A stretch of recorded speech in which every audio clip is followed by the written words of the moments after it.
Olympics Day 1 opening ceremonies kick off the PyeongChang Games. Want this in your inbox tomorrow? Sign up for our daily newsletter during the Games. The Washington Post's complete Olympics coverage can be found here. 7,000 miles away, while America was waking up, the Olympic flame began burning as part of the opening ceremonies in PyeongChang. For those who braved the 14-hour time difference, to Eastern Time, NBC live-streamed the event. Despite being a relatively short, by Olympic standards, 2 hours 18 minutes, the pageantry didn't disappoint. The ceremonies started with fireworks and ended with the lighting of the Olympic flame. In between came an upbeat performance showcasing South Korea's technological prowess and, of course, the Parade of Nations. Flag bearer and luger Aaron Hamlin led Team USA to a warm welcome. Another crowd favorite was the shirtless Tongan flag bearer, Pita Tofutofua. The Olympic athletes from Russia marched in drab uniforms to a much more muted response. Marching last, the unified Korean team stole the show. It was only the fourth time that athletes from North Korea and South Korea have entered the Olympics together. To avoid too many spoilers, like who lives the Olympic flame, we'll stop here. For a full recap, keep scrolling to the What You Missed section. Also, read Anna Fiffield's report from the ceremony. NBC will broadcast the ceremonies again in primetime tonight, at 8 p.m. Eastern. This version will have commentary from hosts Katie Couric, who was tapped to place Matt Lauer after his firing, and Mike Tirico, who replaced Bob Costas as NBC's primetime host after a nearly 3-decade run. Tirico made his primetime debut Thursday night. The Washington Post's Rick Meese caught up with him before the Games to learn more about his new high-profile assignment. "I think trying to be Bob would be stupid." And that was one of his bits of advice. "Be yourself," Tirico said. "So I'm going to try to do that." For the full Q&A, scroll down to the Olympics Corner section of this newsletter. One of Tirico's first acts as anchor was to throw the show to figure skating, which opened last night with the team event.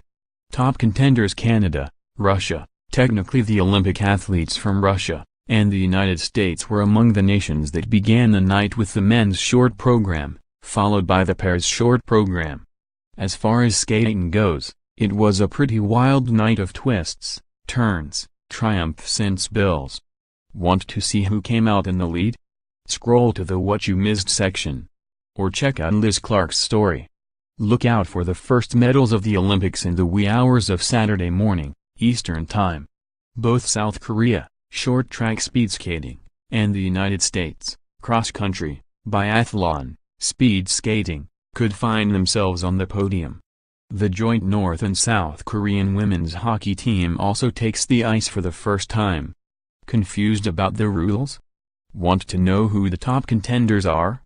The Post has put together a how-to-watch guide for each of the 15 sports in PyeongChang. Click links below the images to see your favorite sport. Row 1, Alpine skiing, biathlon, bobsled, cross-country skiing, curling.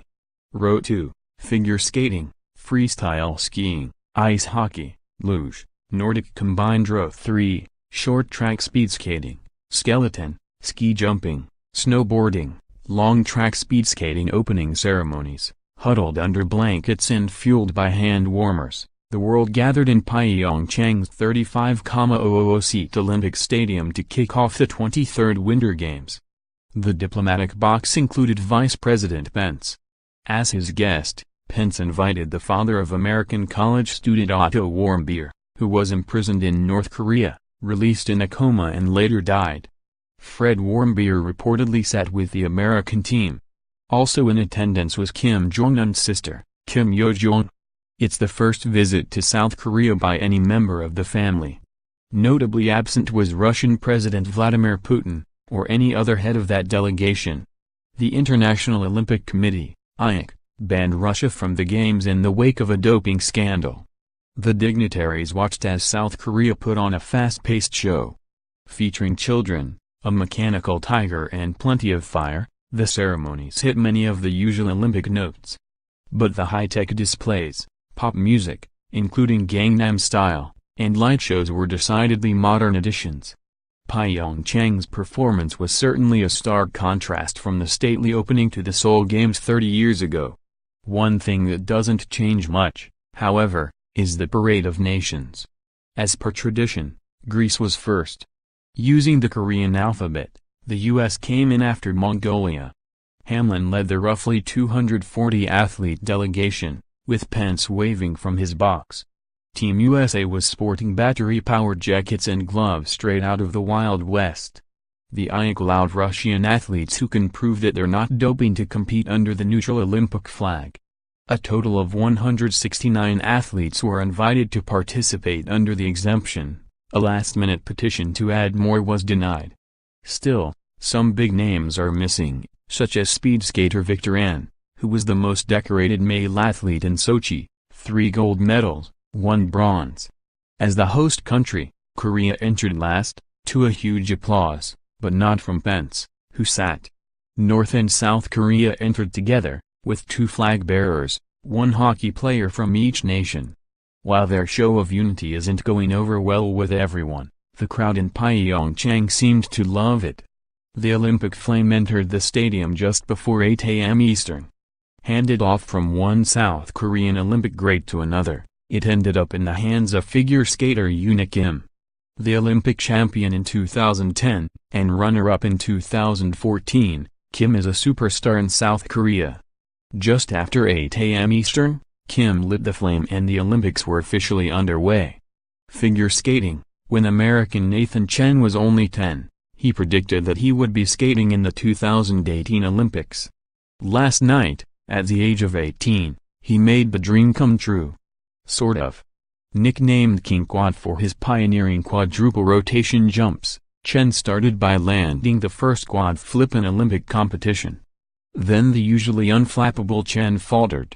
In a 2-minute 40-second span, he committed 3 major errors and finished 4th in the team event men's short program.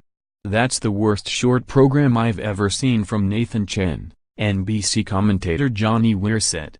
Fortunately for Chen, both the Canadian and Russian entries also faltered, leaving Israel as the surprise early leader. American duo Chris Nerim and Alexis Nerim also had a strong 4th place showing in the pair's short program. At the end of the night, that left the U.S. in 2nd place overall, behind Canada. The team event continues on Saturday night, Eastern. Moguls, curling, weather, elsewhere. Qualifying for the Moguls skiing events got underway last night. 4 Americans made it directly to the finals, and 4 others will have another shot in the second round of qualifying. America's mixed doubles curling team has dropped its last 2 games, 9-4 to Switzerland, on the last shot, and 9-1 to South Korea. That puts the U.S. at 1-3 overall, which pretty much eliminates it from medal contention. Kim Yo-young, sister of Kim Jong-un, shakes hands with South Korean President Moon Jae-in. The event might have been unthinkable even a few weeks ago. Early Saturday morning, the first medals of the PyeongChang Games should start rolling in. There are medal events in cross-country skiing, biathlon, ski jumping and short-track speed skating. While the U.S. isn't necessarily expected to be on any podiums, it's certainly not outside the realm of possibility. The host nation South Korea also has a shot at a medal.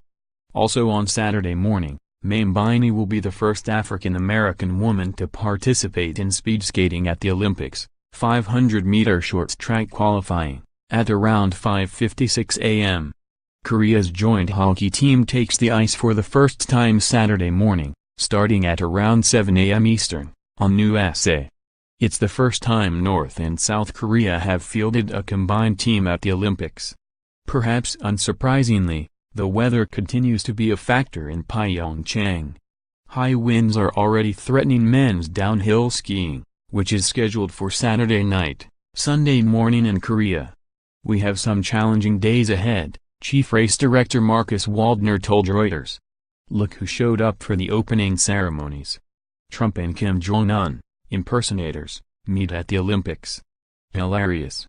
#FineAsiaPic.twitter.com/JF9RKusk, Josh Rogan, @JoshRogan, February 9, 2018. Throughout the games, we'll occasionally bring someone in to help us better understand the Olympics. Today, Mike Tirico.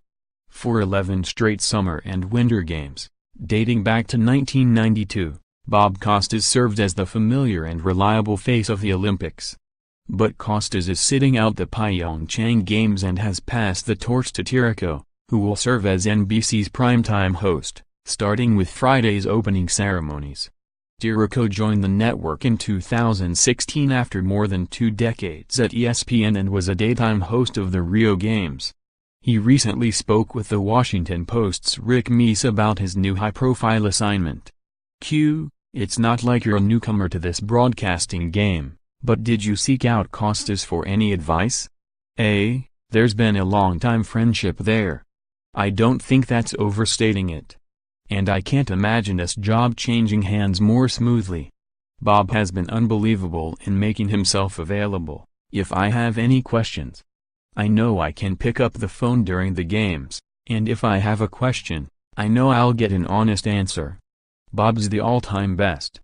Bob set a standard for the amount of times he did this and the way he did it that likely won't be matched ever again. So I'm not replacing him, I'm following him. I think trying to be Bob would be stupid. And that was one of his bits of advice, be yourself. So I'm going to try to do that. He's so identifiable with the Olympics. Are you worried about the inevitable comparisons? You're human, of course comparisons matter. But it's not going to affect what I do or how I do it. Here's my opinion, nobody will be sitting in Bethesda on the second Tuesday of the games, saying, I need to watch Mike on the Olympics. They say, I'm going to watch to the Olympics. Nobody tunes in for the person sitting in studio at the International Broadcast Center. They tune in for Michaela Schifrin or Nathan Chen or Lindsey Vonn or Chloe Kim. Nobody's watching the games because I'm sitting in the chair at 8:05 Eastern Time to send you off to Terry Gannon and John Weir and Tara Lipinski. Given your busy fall and winter schedule, how are you able to follow all these different sports and athletes, particularly the ones that for many people only pop up once every 4 years? The best piece of advice that I got from Bob and from Al Michaels, before the Rio Games working daytime, you don't have to know everything about everyone. It's impossible. The experts at each sport have that covered. In the host role, you just need to have the overriding storylines. I'm trying to get to the top of the surface. It's like one of those fancy Starbucks drinks, you do want to get some of the coffee, but you want to make sure you get all foam. But how has my life changed? I'm sitting in my office right now. 2 years ago, I certainly would be watching a replay of a Big Ten or an NBA game from the night before. And right now I'm watching the women's skeleton competition from Germany. And it's the 4th different Olympic event that I've watched since I've been up this morning. NBC seems to pride itself in identifying the characters and storylines that move an audience. Who do you think will emerge from these games and really connect with people back home? I think there's almost a beginning, middle and end, where you have Chloe Kim and Nathan Chen in snowboard and men's figure skating. They look like they belong with the best of the